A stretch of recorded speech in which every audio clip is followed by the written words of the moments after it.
friends, welcome back to our channel. இன்னைக்கு 10th day paleo dietல சூப்பரான ரெசிபீஸ்லாம் இருக்கு. என்னென்னன்னு பார்க்கலாம் வாங்க. இன்னைக்கு பிரேக்ஃபாஸ்ட்டுக்கு ஹெல்த்தியான வெந்தயக்கீரை சூப்பும் கிரன்ச்சியான ப்ரோக்கோலியும் எடுத்துக்கிட்டேன். அதெல்லாம் எப்படி செய்யறதுன்னு பார்க்கலாம். சூப் செய்யறதுக்கு ஒரு பாத்திரத்தில் ஒரு கப் அளவு வெந்தயக்கீரை சேர்த்திக்கலாம். இது கூட ஒரு சின்ன துண்டு இஞ்சி, ஒரு பல் பூண்டு தட்டினது, ஒரு சின்ன வெங்காயம் தட்டினது, 10 போல மிளகு, 1/4 டீஸ்பூன் அளவு சீரகம், கொஞ்சமாக தக்காளி, இதையும் இந்த வெந்தயக்கீரை கூட சேர்த்திக்கலாம். சூப்புக்கு தேவையான அளவு சால்ட்டு சேர்த்திக்கலாம். அதே போல் தண்ணி நிறைய சேர்த்திக்கலாம். நான் இன்றைக்கி 3 கப் அளவு தண்ணி சேர்த்திருக்கேன். இது 1.5 கப் அளவுக்கு குறையணும். அந்த அளவுக்கு நல்லா கொதிக்க வச்சு எடுத்துக்கலாம். சூப் நல்லா கொதிச்சுட்டு இருக்குது. இன்னும் கொஞ்சம் நேரம் இருக்கணும். இன்னொரு ஸ்டவ்வில் பார்த்தீங்கன்னா ப்ரோக்கோலி சால்ட்டு மட்டும் போட்டு வேக வச்சுருக்கேன். மார்னிங் காஃபியே வேண்டியதில்லை. சூடான இந்த சூப்பும் கிரன்ச்சியான ப்ரோக்கோலி மட்டுமே போதும். லஞ்சுக்கு வாங்கிபாத் செய்ய போகிறோம். பேலியோ டேட்டில் வாங்கிபாத்தான்னு யோசிக்கிறீங்களா? கொத்து பரோட்டாவே செஞ்சிட்டோம். வாங்கிபாத்தா செய்ய முடியாது, சூப்பராக செய்யலாம் வாங்க.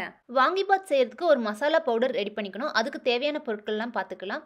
கொத்தமல்லி ஒரு 1/2 டீஸ்பூன், சீரகம் 1/4 டீஸ்பூன், சோம்பு 1/4 டீஸ்பூன், ஒரு சின்ன துண்டு பட்டை, 2 கிராம்பு, கொஞ்சமாக ஜாவித்ரி, 5 பாதாம் பருப்பு, 3 காஞ்ச மிளகாய், எல்லாத்தையும் நல்லா ட்ரை ரோஸ்ட் பண்ணி பவுடர் பண்ணி எடுத்துக்கலாம். மசாலா பவுடர் ரெடி ஆயிடுச்சு. இது இருக்கட்டும்.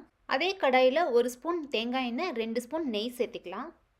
அடுத்து இதில் 1/4 டீஸ்பூன் அளவு கடுகு, 1/4 டீஸ்பூன் அளவு சீரகம், 5 பாதாம் உடச்சி எடுத்துருக்கேன். அதையும் சேர்த்து நல்லா ஃப்ரை பண்ணிக்கலாம். இதெல்லாம் நல்லா ஃப்ரை ஆனதுக்கப்புறம் கத்திரிக்காய் கொஞ்சமாக போட்டுக்கலாம். 1/4 டீஸ்பூன் அளவு மஞ்சள் தூள் சேர்த்திக்கலாம். அரைச்சி வச்சிருந்த மசாலா பவுடரையும் சேர்த்திக்கலாம். தேவையான அளவு சால்ட்டு சேர்த்திட்டு நல்லா கலந்து விட்டுக்கலாம். இதுக்கு கொஞ்சமாக புளி தண்ணியும் சேர்த்திக்கலாம். டேஸ்ட் நல்லாயிருக்கும். எல்லாத்தையும் கலந்து விட்டு மூடி வச்சு மீடியம் ஃப்ளேமில் குக் பண்ணிக்கலாம். கத்திரிக்காய் எல்லாம் நல்லா வெந்துருச்சு. அடுத்து ரைஸ் சேர்த்தணும். நமக்கு இருக்கவே முட்டைக்கோஸை நல்லா தின்னாக கட் பண்ணி ரைஸுக்கு பதிலாக போட்டு நல்லா கலந்து விட்டு மூடி வச்சு குக் பண்ணிக்கலாம். தண்ணி சேர்த்த வேண்டாம். மீடியம் ஃப்ளேம்லேயே வச்சு குக் பண்ணி எடுத்துக்கலாம். முட்டைக்கோஸும் நல்லா குக் ஆயிருச்சு. அடுத்து ஃபைனலாக கொத்தமல்லி இலை கொஞ்சம் போட்டு இறக்கிட்டோம்னா சூப்பரான வாங்கிபாத் ரெடி. எப்போவுமே முட்டைக்கோசையும் கத்திரிக்காயும் பொரியலாகவே செஞ்சு சாப்பிட்டோம். அதைவே டிஃப்ரெண்ட்டாக வாங்கிபாத் செஞ்சு சாப்பிட்டு பாருங்கள். சூப்பராக இருக்கும். அதுவும் நெய் சேர்த்து செஞ்சதுனால நெய் வாசனையே தூக்கல் தான் போங்க. இன்றைக்கி டின்னருக்கு பர்கர் செஞ்சு சாப்பிட்டா என்ன? சிக்கன் பர்கர் செய்யலாமா?